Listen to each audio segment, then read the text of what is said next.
Good morning students.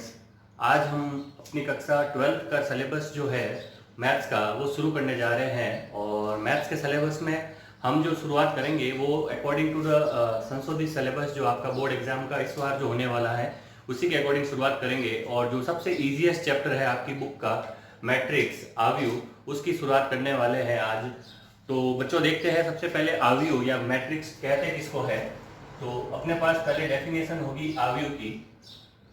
आव्यूह, तो आव्यूह की जो डेफिनेशन होती है बच्चों बहुत सिंपल सा है, पंक्तियों एवं स्तंभों। देखो एक तो होती है रोज जिसको अपन हिंदी में बोलते हैं पंक्ति, और एक होते हैं अपने पास कॉलम्स जिसको स्तंभ बोलते हैं हिंदी में।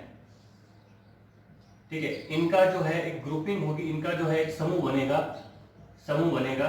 और वो समूह जो है वो कैसा होना चाहिए, या तो आपके पास आयताकार होगा, रेक्टेंगुलर होगा, या आपके पास क्या होगा, वर्गाकार होगा। या कैसा होगा, वर्गाकार।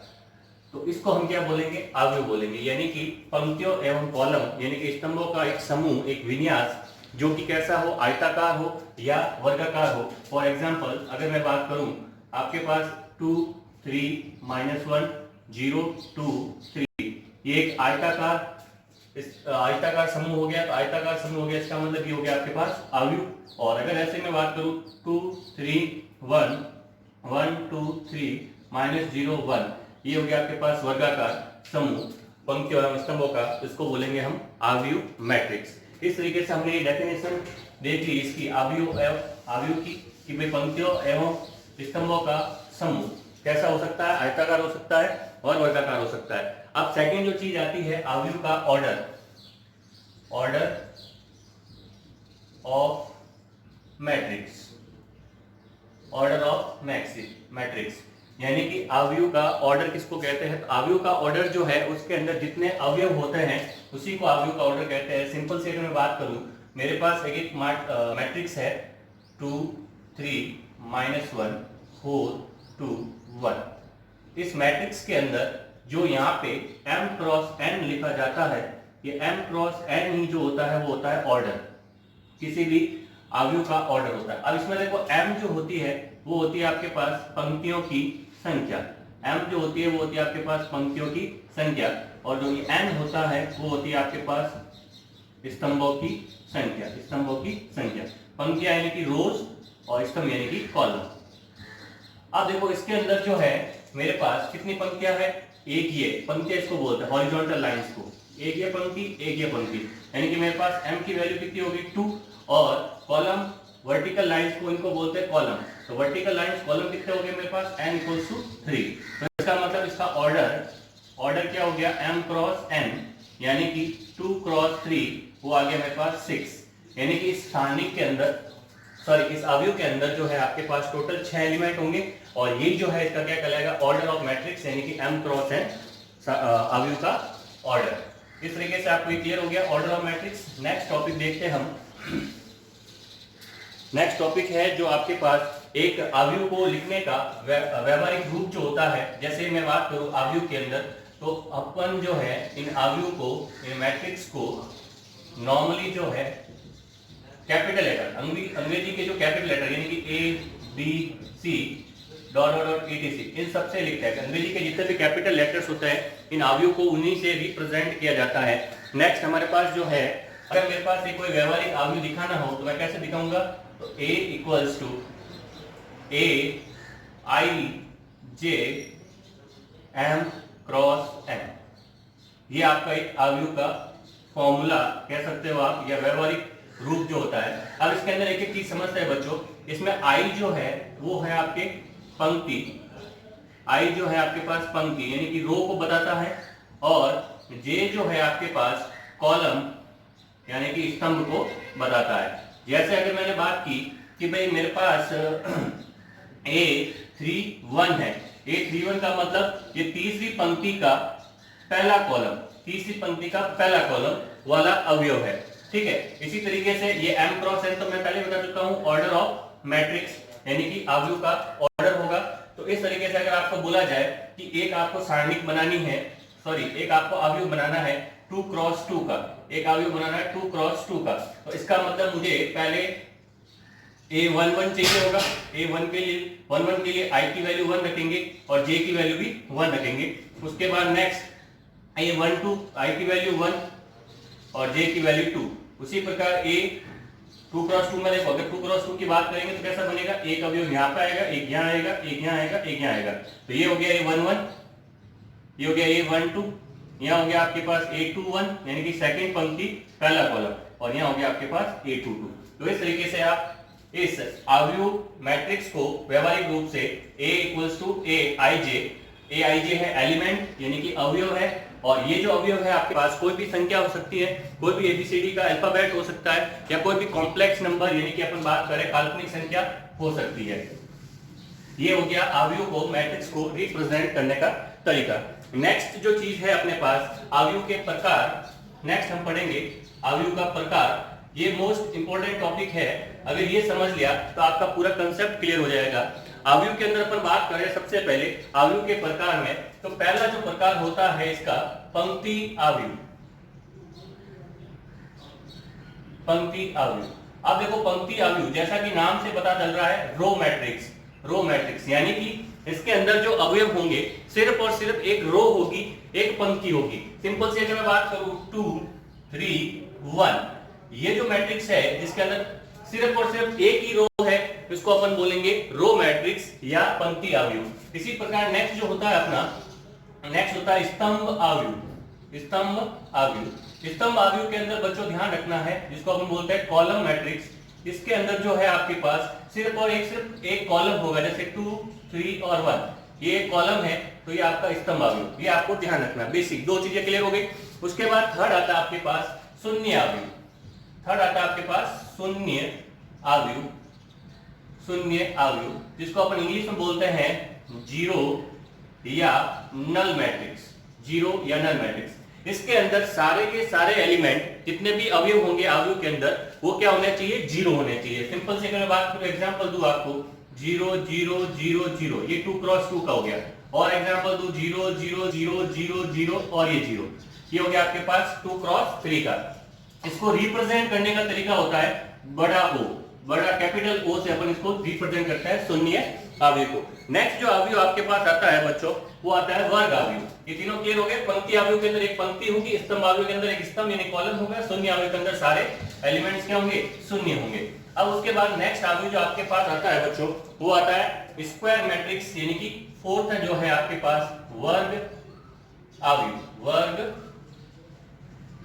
जिसको इंग्लिश में बोलेंगे अपन स्क्वायर मैट्रिक्स। जैसा कि नाम से पता चल रहा है कि स्क्वायर यानी कि जो एलिमेंट्स जो होंगे उसके अंदर ऑर्डर जो होता है आपके पास m क्रॉस n, जिसके अंदर m बराबर क्या होगा, n होगा। m बराबर n यानी कि पंक्तियों की संख्या और स्तंभों की संख्या आपस में क्या होगी, बराबर होगी। इसको अपन वर्ग अवयव बोलेंगे। जैसे हम n लिखा 2 क्रॉस 2, ठीक है, यानी कि अगर मैं बनाऊंगा तो देखो 1 2 3 एंड 4, ये आपको दिखने में क्या दिख रहा है, एक वर्ग आकार का दिख रहा है, स्क्वायर आकार का दिख रहा है। और इसके अंदर m बराबर n यानी कि देखो दो ही आपके पास क्या है, पंक्तियां है, और दो ही आपके पास क्या है, कॉलम। इसको बोलते हैं हम वर्ग अवयव स्क्वायर मैट्रिक्स। तो इसके अंदर हमेशा ध्यान रखना m बराबर n होगा, यानी कि 1 क्रॉस 1 का हो सकता है, 2 क्रॉस 2 का, 3 क्रॉस 3 का, यानी कि जो संख्या ये होगी वो की वो ये संख्या होगी, तो हम बोलेंगे इसको वर्ग अवयव स्क्वायर मैट्रिक्स। नेक्स्ट देखो बच्चों, नेक्स्ट आता है अपने पास डायगोनल मैट्रिक्स, विकर्ण अवयव। तो देखो विकर्ण अवयव कब होगा, जब आपके पास कोई स्क्वायर मैट्रिक्स होगी, वर्ग अवयव होगा। तो विकर्ण अवयव, पहली बात तो विकर्ण कहते हैं किसको है, जो आपकी स्क्वायर मैट्रिक्स होती है, उसके जो मुख्य विकर्ण होता है। जैसे कि मैं बात करूं, ये आपके पास एग्जांपल है 2 3 1 -2 3 0 4 1 एंड 2। ये जो है आपका डायगोनल यानी कि मुख्य विकर्ण कहलाता है। और मुख्य विकर्ण कहते किसको है कि इसके दोनों ओर जो है अवयवों की संख्या समान रहेगी, उसको हम बोलेंगे मुख्य विकर्ण अवयव, उसको बोलेंगे मुख्य विकर्ण। और अगर इस मुख्य विकर्ण के अलावा ये बाकी सारे एलिमेंट्स यहाँ पे क्या हो जाए, जीरो, तो इसको हम क्या बोल देंगे, विकर्ण अवयव। मुख्य विकर्ण के अलावा बाकी सारे एलिमेंट्स क्या हो जाए आपके पास, जीरो, तो हम उसको क्या बोलेंगे, विकर्ण अवयव। तो खास बात क्या होगी कि इसके अंदर Aij जो है वो होगा जीरो, कब, जब i नॉट इक्वल्स टू हो j के, i नॉट इक्वल्स टू हो j के। मींस देखो सिंपल सी बात, अगर मैंने बात की a11 तो a11 में क्या हो रहा है, a11 में i और j इक्वल हो रहा है, i और j इक्वल हो रहा है, तो i और j इक्वल नहीं होना चाहिए, उस केस में सारे एलिमेंट क्या होने चाहिए, जीरो। इसका मतलब ये वाला एलिमेंट जीरो नहीं हो सकता। इसके अलावा जैसे अगर बात की मैंने a21, इसमें i और j इक्वल नहीं है, इसका मतलब ये एलिमेंट क्या होगा, जीरो। तो इसका मतलब ये हो गया कि मुख्य विकर्ण के अलावा जितने भी अवयव होंगे वो सारे क्या होंगे, जीरो। उसको बोलेंगे हम विकर्ण अवयव। अब देखो इसी के अंदर ये हो गया नेक्स्ट आपका विकर्ण अवयव डायगोनल मैट्रिक्स। उसी के अंदर देखो नेक्स्ट, अगर आपके ये विकर्ण अवयव के सारे एलिमेंट, अगर विकर्ण अवयव के सारे एलिमेंट क्या हो जाए, 1 1 और 1, विकर्ण अवयव के सारे एलिमेंट क्या हो जाए, 1 1 और 1, इसको हम बोलते हैं इकाई अवयव। इकाई अवयव, विकर्ण अवयव के जितने भी एलिमेंट थे वो सारे क्या हो जाए, 1 1 1, उसको हम बोलते हैं इकाई अवयव। और इकाई अवयव को इंग्लिश के अंदर हम बोलते हैं यूनिट और आइडेंटिटी मैट्रिक्स। यूनिट और आइडेंटिटी मैट्रिक्स, यूनिट और आइडेंटिटी मैट्रिक्स। और इसको रिप्रेजेंट करने का तरीका इंग्लिश के अंदर होता है आई, रिप्रेजेंट करने का तरीका इंग्लिश के अंदर होता है आई।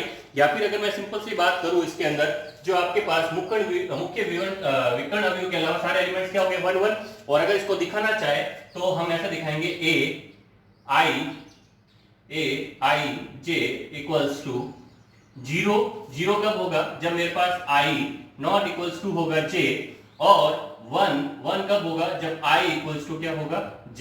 ये हो गया इसको रिप्रेजेंट करने का तरीका इकाई अवयव को। देखो जब भी i और j बराबर नहीं हो, यानी कि वो अवयव कौन से हो जाएंगे, विकर्ण अवयव के अलावा जितने भी अवयव होंगे उनको क्या करना है, 0। और जो आपके i और j इक्वल हो गए, i और j इक्वल होने का मतलब पंक्ति और कॉलम दोनों इक्वल, यानी कि 1 1 2 2 3 3, ये जितने भी अवयव होंगे वो क्या होने चाहिए, 1, उसको बोलेंगे हम इकाई अवयव। इस तरीके से ये आपका क्लियर हो गया। नेक्स्ट बच्चों एक आपके पास आता है अदिश अवयव। अदिश अवयव किसको बोलते हैं, तो अदिश अवयव के अंदर ध्यान रखना आपको, मुख्य विकर्ण अवयव के क्या होते हैं, समान होते हैं। अब देखो ये 1 1 जरूरी नहीं है कि 1 1 ही हो, यहाँ पे क्या हो जाए, ये 2 2 और ये 2, ऐसा कुछ हो जाए तो इसको हम बोलते हैं अदिश अवयव। अदिश अवयव का मतलब सिंपल सी बात, देखो ये होगा आपका अदिश अवयव।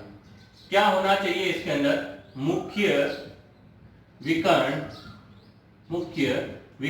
के अवयव, मुख्य विकर्ण के अवयव समान, मुख्य विकर्ण के अवयव समान। अब जरूरी नहीं हो कि ये 1 1 1 ही हो, 1 1 1 होंगे तब तो इकाई अवयव बन जाएगा। इसका मतलब इकाई अवयव भी हमारा क्या है, अदिश अवयव ही है। इकाई अवयव भी क्या हमारा, अदिश अवयव भी है। देखो सिंपल से अगर मैं बात करूं, विकर्ण अवयव, ये जो विकर्ण अवयव है, विकर्ण अवयव, इसी का ही एक पार्ट हो गया अपने पास, कौन सा, अदिश अवयव। अदिश अवयव इसी का ही एक पार्ट हो गया, कौन सा, अपने पास इकाई अवयव।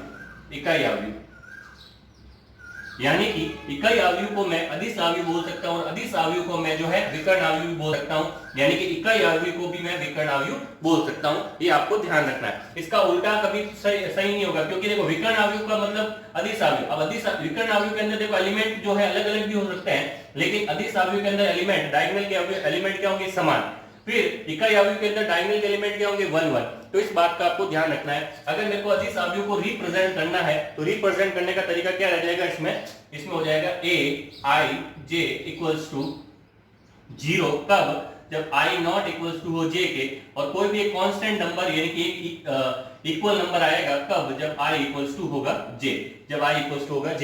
तो इस तरीके से हमने और इसमें भी एक खास बात आपको ध्यान रखनी है कि k का मान जो है, k का मान 0 नहीं हो सकता। अगर 0 होगा तो फिर ये लाइन जो है विकर्ण नहीं रहेगी, और विकर्ण नहीं रहेगी तो विकर्ण अवयव उसको परिभाषित नहीं कर पाओगे, और जब विकर्ण अवयव परिभाषित नहीं होगा तो आपका अदिश अवयव भी परिभाषित नहीं होगा। तो इस तरीके से हमने जितने भी अवयव के प्रकार थे, इसमें एक लास्ट और है विकर्ण अवयव, सॉरी त्रिभुजाकार अवयव, त्रिभुजाकार अवयव, ट्रायंगुलर मैट्रिक्स। इसके अंदर दो होते हैं, एक तो ऊपरी त्रिभुजाकार और एक होता है आपका निम्न त्रिभुजाकार। देखो ऊपरी त्रिभुजाकार के अंदर क्या होगा कि जो डायगोनल होता है, मुख्य डायगोनल, उसके मुख्य डायगोनल के ऊपर वाले अवयव जो है 0 नहीं होंगे। मुख्य अवयव के ऊपर वाले अवयव जो है 0 नहीं होंगे। इसका मतलब i ग्रेटर देन j होगा, उस पे जो है आपका ए आई जे जो होगा वो 0 होगा। यानी कि जब पंक्तियों की संख्या स्तंभों से ज्यादा होगी तभी उसके अवयव जो है 0। जैसे अगर इसकी बात को देखो, ये कौन सा है A21, ये कौन सा है A21, तो यहाँ पे देखो i का मान क्या है j से बड़ा। इसकी बात करें A31, इसकी बात करें A32, तो जहां पे भी आपके पास i का मान j से बड़ा होगा वहां पे अवयव क्या हो जाएंगे 0।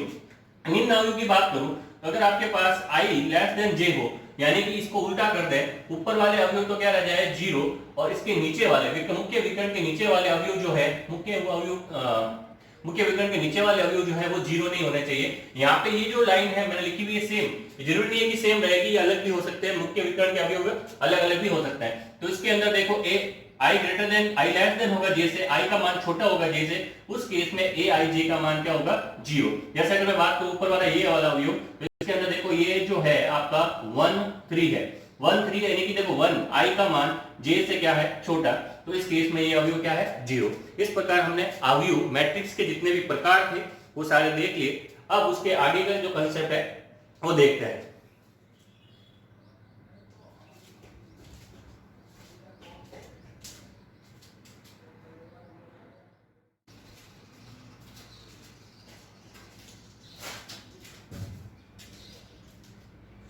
तो बच्चों नेक्स्ट हमारा टॉपिक है अवयव के अंदर ट्रांसपोज ऑफ मैट्रिक्स। बहुत इंपॉर्टेंट टॉपिक है, इसका यूज जो है आगे आने वाले चैप्टर आपके जो सारणिक है डिटरमिनेंट उनके अंदर भी होगा, तो इसको ध्यान से देखना। और बहुत इजी है, सिंपल सा है। ट्रांसपोज ऑफ मैट्रिक्स यानी कि अवयव का परिवर्त, यानी कि अपन इसको रिप्रेजेंट करेंगे एक टी या ए डैश, इससे रिप्रेजेंट करेंगे। तो हमारे पास एक अवयव एक मैट्रिक्स है a इक्वल्स टू 2 -3 1 0 1 2 3 1 -2 सॉरी -1। इसका जो है ट्रांसपोज लेना है तो कुछ नहीं करना, सिंपल सा आपको ध्यान रखना है कि जो रोज होगी पंक्तियां जो होगी उनको तो आप बना दो कॉलम, और जो आपके पास कॉलम है उनको बना दो रो। ठीक है, एक तो तरीका या तो आप रो को बना दो कॉलम, या दूसरा तरीका कि आप कॉलम को बना दो रो। दोनों में से कोई भी एक तरीका फॉलो करो। जैसे सिंपल से अगर मैं बात करूं, मेरे पास जो है यहाँ पे एक पंक्ति है 2 -3 और 1, इसको जो मैं कॉलम बना देता हूं 2 -3 और ये 1। दूसरी पंक्ति है 0 1 और 2, तो 0 1 एंड 2, फिर उसके बाद 3 1 और -1 3 1 और -1। ये जो हो गया आपके पास, ये हो गया ए ट्रांसपोज, यानी कि इस ए मैट्रिक्स का ए अवयव का क्या ले लिया हमने ट्रांसपोज। दूसरा तरीका, अगर आप कॉलम को पंक्तियां बनाते तो कॉलम को पंक्तियां कैसे बनाते, ये वाला मेरे पास कॉलम था 2 0 3, तो इसको पंक्ति बनाऊंगा 2 0 3। ये वाला कॉलम है -3 1 और 1, इसको पंक्ति बना दिया -3 1 और 1। ये वाला कॉलम है 1 2 और -1, तो इसको पंक्ति बना दिया 1 2 एंड -1। तो देखो ये जो मैट्रिक्स बनी है और ये मैट्रिक्स बनी है बिल्कुल सेम है, यानी कि आपको दोनों में से कोई भी एक मेथड, यानी कि एक तो लिखा हुआ है रो को कॉलम बना दो, दूसरा लिखा हुआ है कॉलम को रो बना दो, दोनों में से कोई भी एक तरीका आप यूज करोगे तो उसका क्या निकल जाएगा ट्रांसपोज निकल जाएगा। और जैसे ही आपके पास ट्रांसपोज निकल जाता है तो ये ट्रांसपोज निकालने का किसी भी मैट्रिक्स के अंदर, किसी भी अवयव के अंदर सिंपल सा यही तरीका है कि या तो आप रो को बना दो कॉलम या कॉलम को बना दो रो, यानी कि पंक्तियों को बना दो स्तंभ या स्तंभों को बना दो पंक्तियां। अब देखो इसको रिप्रेजेंट करने का तरीका कैसे रहेगा, तो रिप्रेजेंट करने का तरीका बहुत सिंपल सा है।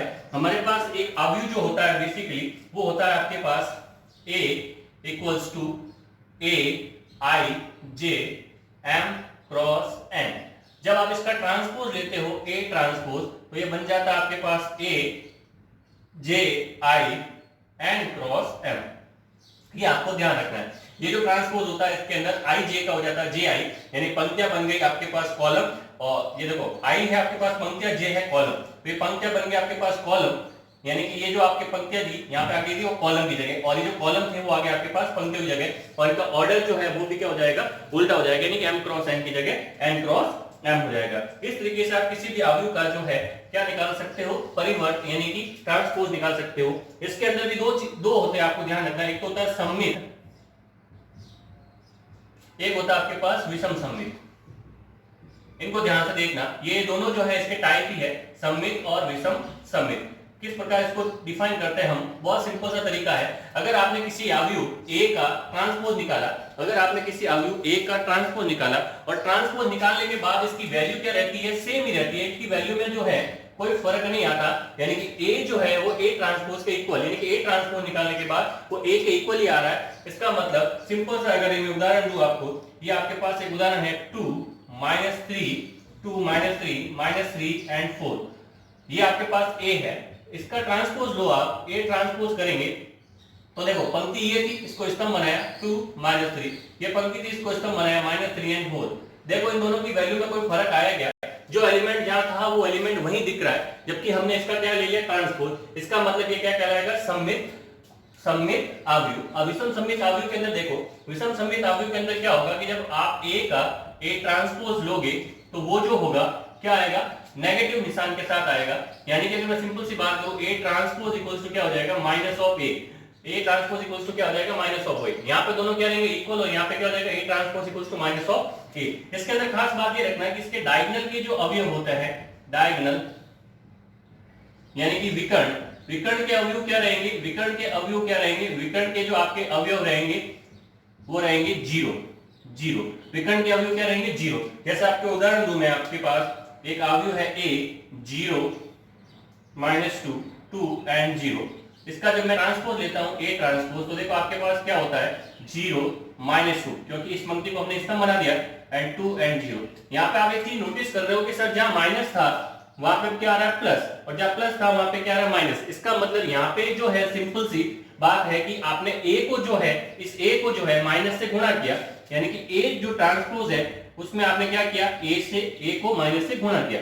ये आपको ध्यान रखना, ये होता है विषम सममित आव्यूह। यानी कि A ट्रांसपोज निकालने के बाद A का ऋणात्मक आपको रिजल्ट प्राप्त होगा, तो उसको बोलेंगे विषम सममित आव्यूह। तो इस प्रकार हमने जो है आव्यूह के अंदर जितनी भी प्रॉपर्टीज देखी वो सारी प्रॉपर्टीज क्लियर हो चुकी है। इसके अंदर जो है ये 0 क्यों रहेगा उसका भी मैं रीजन आपको एक्सप्लेन कर देता हूं। देखो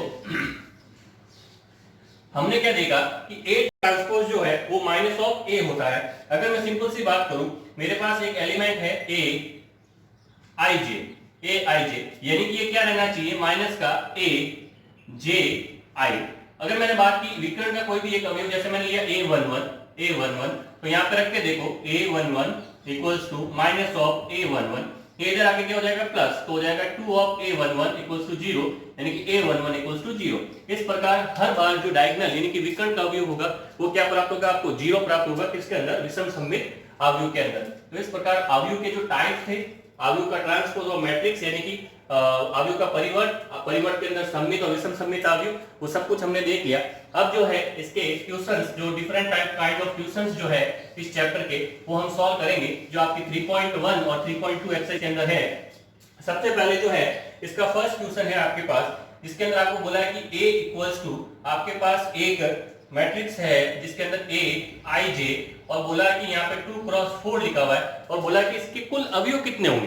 तो बहुत सिंपल सी बात है, मैंने बोला था कुल अवयव होता है इसका ऑर्डर क्या है? 2 क्रॉस 4 यानी कि 8, यानी कि इसके अंदर कुल अवयव कितने होंगे? 8। इस तरीके से इसका पहला क्वेश्चन जो है आपका कंप्लीट हो गया।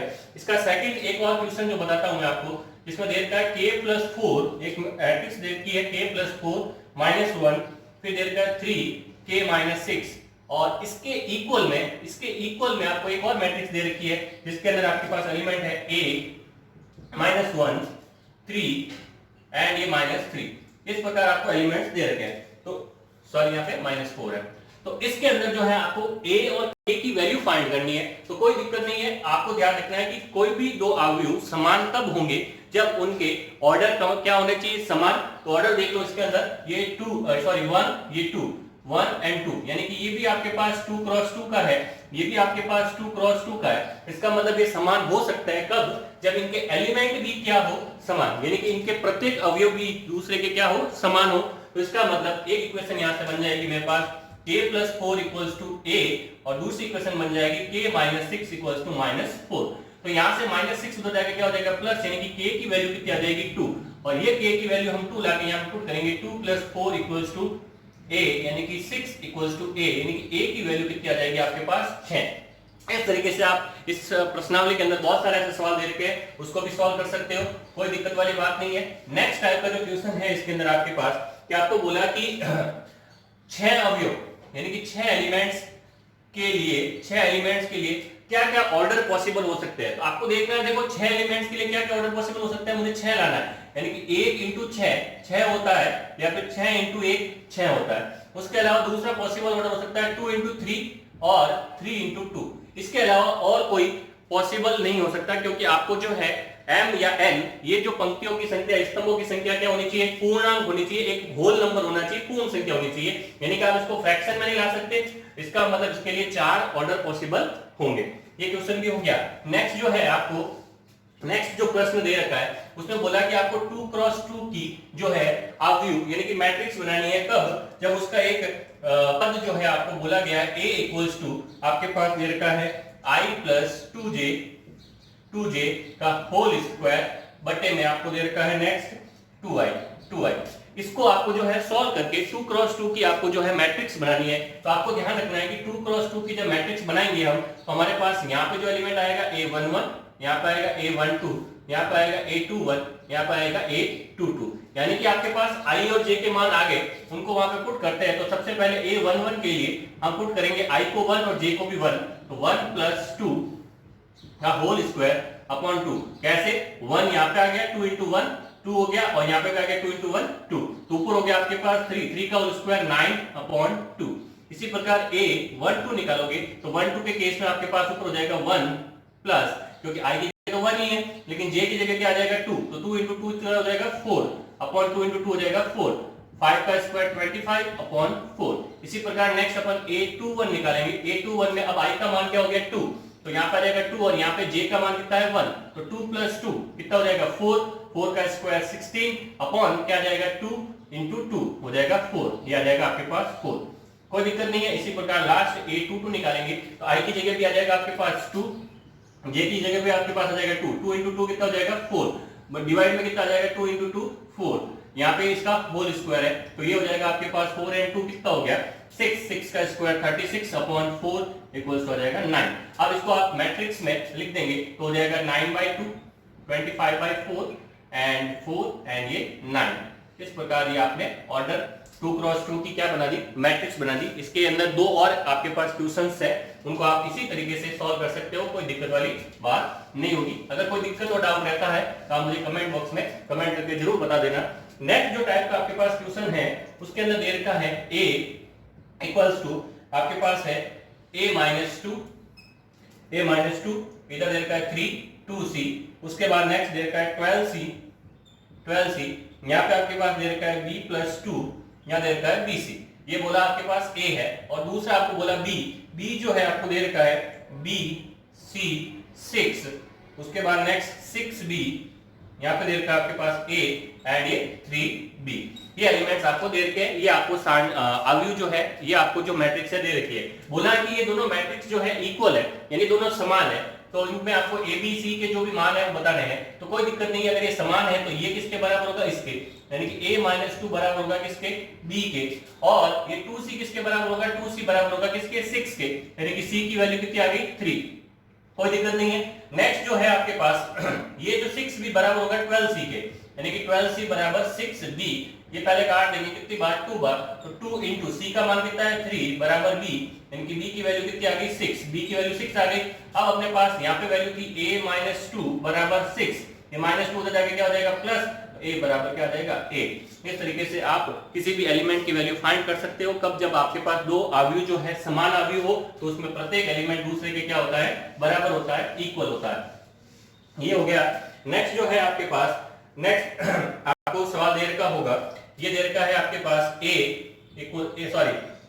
प्लस b इक्वल्स टू, दे रखा है -7 0 2 -5, और a माइनस b जो है आपको दे रखा है, a माइनस b जो है आपको दे रखा है 3 -2 और 0 एंड 3। बोला है कि इसके अंदर आपको a और b के मान, a और b जो है उनके मान आपको फाइंड करने हैं, यानी कि a और b जो है यहाँ पे क्या है, दो अलग अलग आव्यूह है, दो अलग अलग मैट्रिक्स है, तो कोई दिक्कत नहीं है। यहाँ पे जो है मैं नॉर्मल जो आपने दो इक्वेशंस को सॉल्व करने का तरीका वो लगाता हूँ, दोनों को ऐड करने पे प्लस b और माइनस b कट हो जाएगा, यहाँ पर आ जाएगा आपके पास 2a इक्वल्स टू, सामने भी जो है आव्यूह ऐड हो जाएंगे, ऐड होंगे तो -7 ऐड होगा 3 के साथ, तो बचेगा माइनस का 4, 0 ऐड होगा -2 के साथ, माइनस का 2 एंड 0 ऐड होकर हो जाएगा 2, और -5 एंड 3 ऐड होकर हो जाएगा -2। अब देखो इन सब में से क्या कॉमन आ रहा है, 2 कॉमन आ रहा है, तो 2 कॉमन निकालेंगे, तो 2 कॉमन निकालने पे यहाँ पे बच जाएगा -2, यहाँ बन जाएगा -1 1 और ये -1, 2 से 2 कट गया। इस प्रकार हमारे पास a की वैल्यू क्या आ गई, -2, -1, 1 एंड -1। ये a की वैल्यू जो है हम वापस यहाँ पुट कर देते हैं, यानी कि -2, -1, 1, -1, और ये आपके पास था +b इक्वल्स टू क्या है, -7, 0, 2 एंड -1। इस तरीके से भी सॉल्व कर सकते हैं। बेटर ये रहेगा कि आप इन दोनों को क्या कर दो, सब्ट्रैक्ट कर दो। इन दोनों को सब्ट्रैक्ट करेंगे तो ये आपका +a और -a कट जाएगा, ये माइनस माइनस क्या हो जाएगा, +b, तो यानी कि +b और +b क्या हो जाएगा, 2b। तो इस प्रकार आप 2b में से वापस सामने से 2 का डिवाइड करके b की वैल्यू फाइंड कर सकते हैं। तो इस प्रकार हमने जो है आपकी 3.1 के अंदर जितने भी टाइप के क्वेश्चंस बनते थे वो सारे सॉल्व करवा दिए। कोई दिक्कत और कोई डाउट रहे तो आप कमेंट बॉक्स में जरूर बता देना। नेक्स्ट आपकी 3.2 एक्सरसाइज है, उसको हम शुरू करते हैं।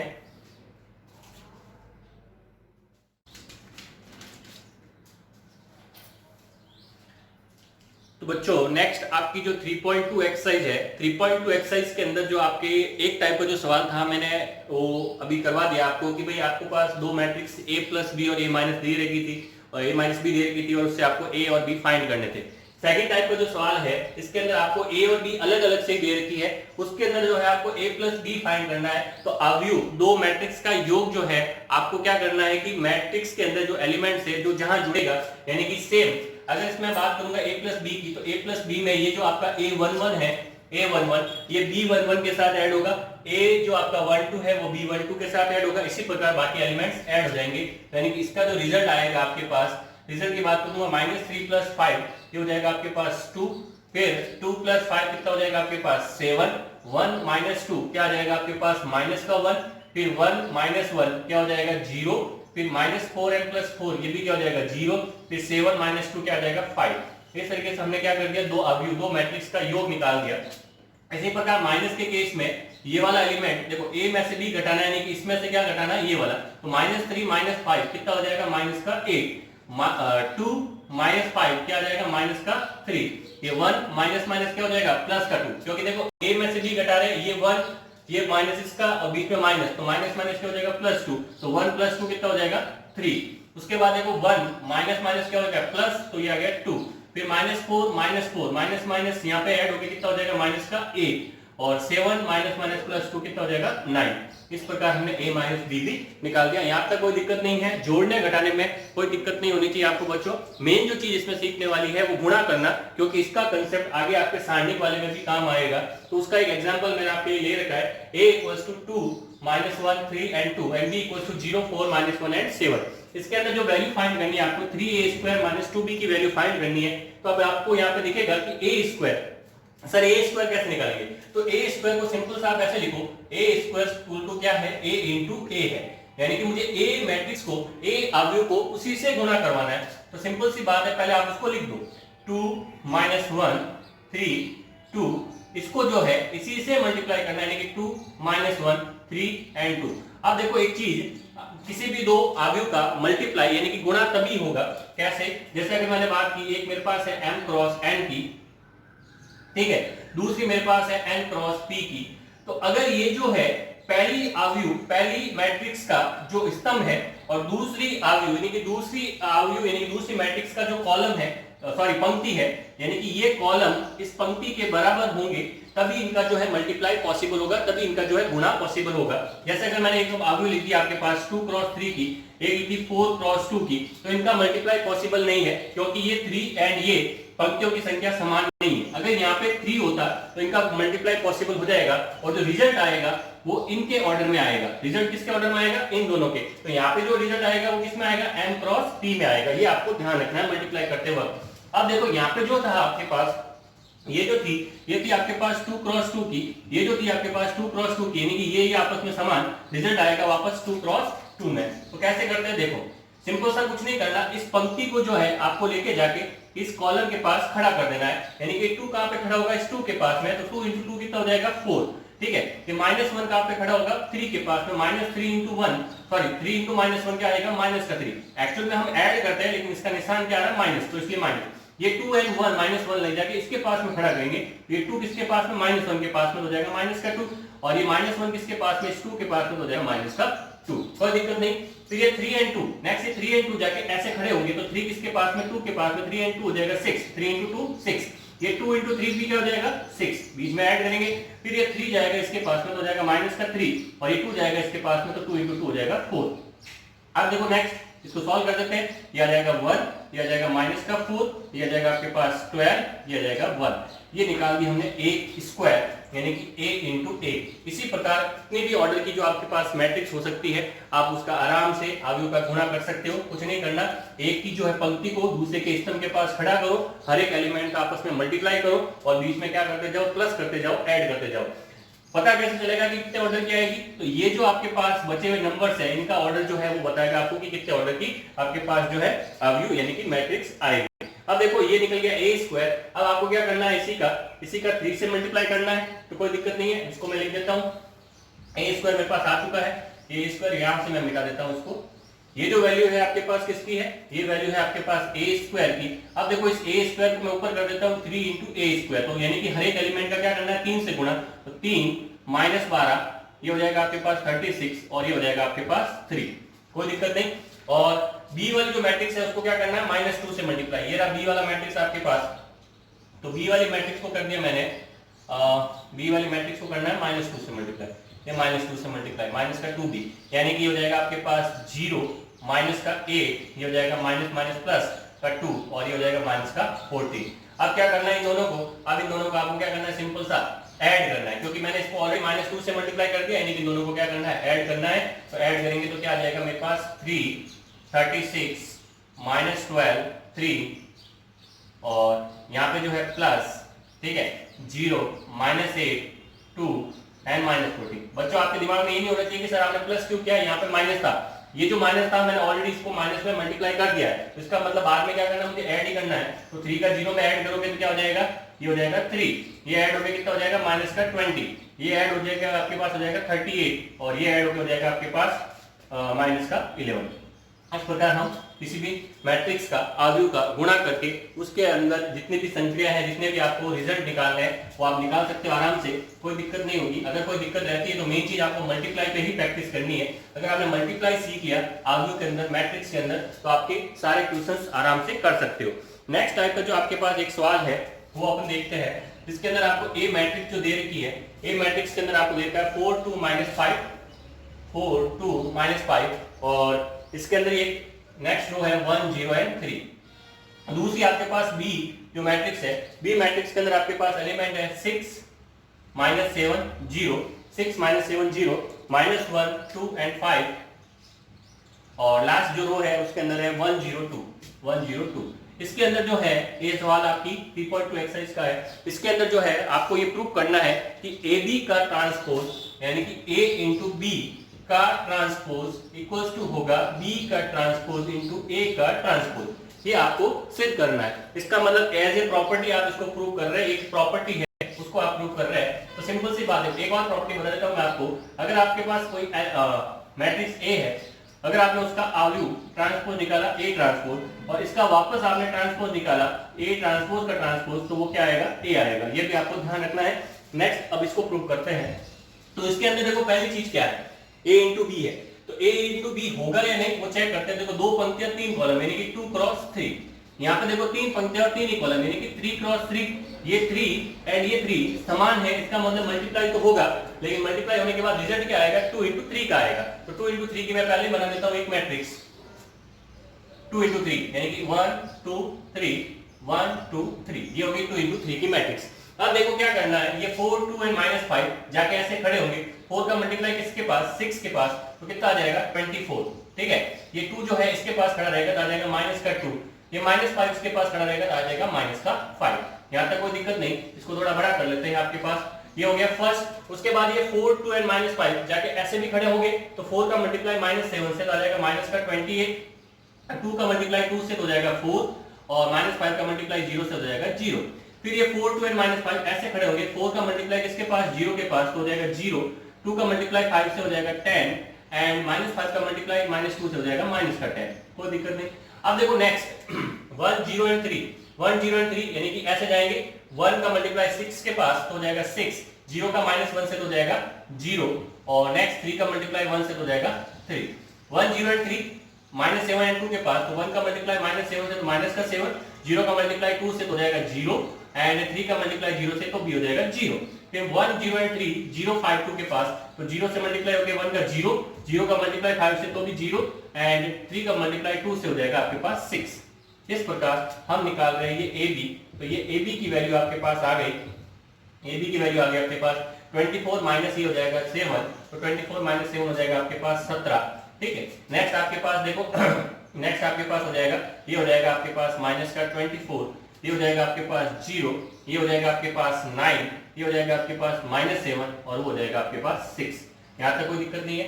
ये आपके पास आ गई AB। अब देखो इसमें क्या करना है, AB का ट्रांसपोज लेना है, यानी कि AB का ट्रांसपोज, AB का ट्रांसपोज यानी कि क्या करना है, मुझे करना है AB का ट्रांसपोज, यानी कि इसका ट्रांसपोज। इसके ट्रांसपोज में क्या आ जाएगा, 17 -24 0 9 -7 और ये 6।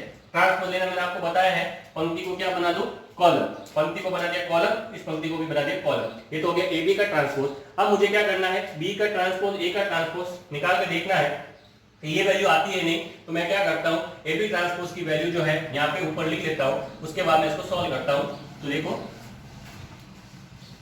ये मेरे पास वैल्यू आ गई AB ट्रांसपोज की, जो मैं यहाँ लिख देता हूँ 17 9 -24 -7 0 एंड 6। अब देखते हैं हम दूसरा वाला राइट हैंड वाला पार्ट। राइट हैंड में क्या है मेरे पास, B का ट्रांसपोज। उस B का ट्रांसपोज ले लेते हैं पहले। B का ट्रांसपोज इक्वल्स टू क्या हो जाएगा मेरे पास, 6 -7 0 -1 2 एंड 5 1 0 एंड 2। कोई दिक्कत वाली बात नहीं है। इसको जो है ऐसे खड़ा कर दिया, इसको भी ऐसे खड़ा कर दिया, इसको भी ऐसे खड़ा कर दिया, यानी कि पंक्तियों को सबको स्तंभ बना दिया। उसी प्रकार नेक्स्ट अपन A ट्रांसपोज के लेके देख लेते हैं। A ट्रांसपोज जो होगा आपके पास 4 2 एंड -5, यानी कि 4 2 एंड -5 1 0 एंड 3, ये 1 0 एंड 3। अब क्या करना है, इन दोनों का मल्टीप्लाई। और देखो B ट्रांसपोज का A ट्रांसपोज, ऐसा नहीं कि A ट्रांसपोज का B ट्रांसपोज, ध्यान रखना B ट्रांसपोज का A ट्रांसपोज से मल्टीप्लाई करते हैं, यानी कि अगर आप A इंटू B करो और B इंटू A करोगे तो फर्क होगा। यहाँ पे जो है मैट्रिक्स में फर्क आएगा, इस बात का ध्यान रखना। नॉर्मली अपन 2 इंटू 3 या 3 इंटू 2 करते तो कोई फर्क नहीं होता, लेकिन यहाँ पे जो है डिफरेंस आएगा, क्योंकि जो ऑर्डर है वो बदल जाएगा। कैसे, यहाँ पे है 3 क्रॉस 3 और यहाँ पे जो है आपके पास 3 क्रॉस 2। तो मुझे पता है कि देखो ये 3 और ये 3 समान, ऑर्डर आएगा 3 क्रॉस 2 का। तो 3 क्रॉस 2 का ऑर्डर आएगा, तो देखो हम सॉल्व करते हैं इसको। ये जो है लाइन जाके ऐसे खड़ी होगी, तो 6 का 4 से मल्टीप्लाई हो जाएगा 24, ठीक है। फिर -1 का इस 2 से मल्टीप्लाई हो जाएगा -2, फिर 1 का इस -5 से मल्टीप्लाई हो जाएगा -5, ठीक है। ये 6 -1 और 1 इसके पास जाके भी खड़ा होगा। 6 का 1 से मल्टीप्लाई 6, -1 का 0 से मल्टीप्लाई 0 और इस 1 का मल्टीप्लाई 3 से तो कितना आ जाएगा 3। नेक्स्ट देखो -7 2 एंड 0, -7 2 एंड 0, तो -7 का 4 से मल्टीप्लाई -28, 2 का मल्टीप्लाई 2 से तो हो जाएगा 4 और इस 0 का मल्टीप्लाई -5 से तो हो जाएगा 0। फिर -7 2 एंड 0 इसके पास ऐसे, तो माइनस का 7 का तो ये आ जाएगा -7, नेक्स्ट आ जाएगा 0 और नेक्स्ट आ जाएगा 0, कोई दिक्कत नहीं है। उसके बाद 0 5 2 ऐसे मल्टीप्लाई होगा तो आ जाएगा 0, फिर आ जाएगा 10, ये आ जाएगा -10 एंड 0 5 2 ऐसे मल्टीप्लाई होगा तो आ जाएगा आपके पास 0, ये आ जाएगा 0, ये आ जाएगा 6। इसको देखो सॉल्व करने के बाद आपके पास क्या बता है, यहाँ से देखो क्या बच रहा है 17, यहाँ पे आपके पास 9, यहाँ पे आपके पास -24, यहाँ पे -7, ये 0 एंड ये 6। देख लो हमने जो AB ट्रांसपोज निकाला, यानी कि AB का मल्टीप्लाई करके ट्रांसपोज निकाला और B का ट्रांसपोज इंटू A का ट्रांसपोज निकाला, वो दोनों क्या आ रहे हैं, सेम आ रहे हैं। इसका मतलब एज ए प्रॉपर्टी आप A इंटू B का ट्रांसपोज जो है, B का ट्रांसपोज इंटू A का ट्रांसपोज यूज कर सकते हो।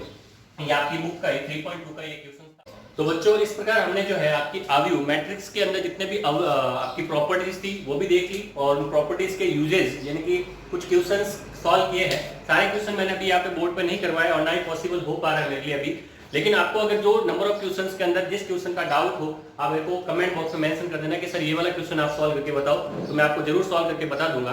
उम्मीद करता हूँ आपको सेशन पसंद आया होगा।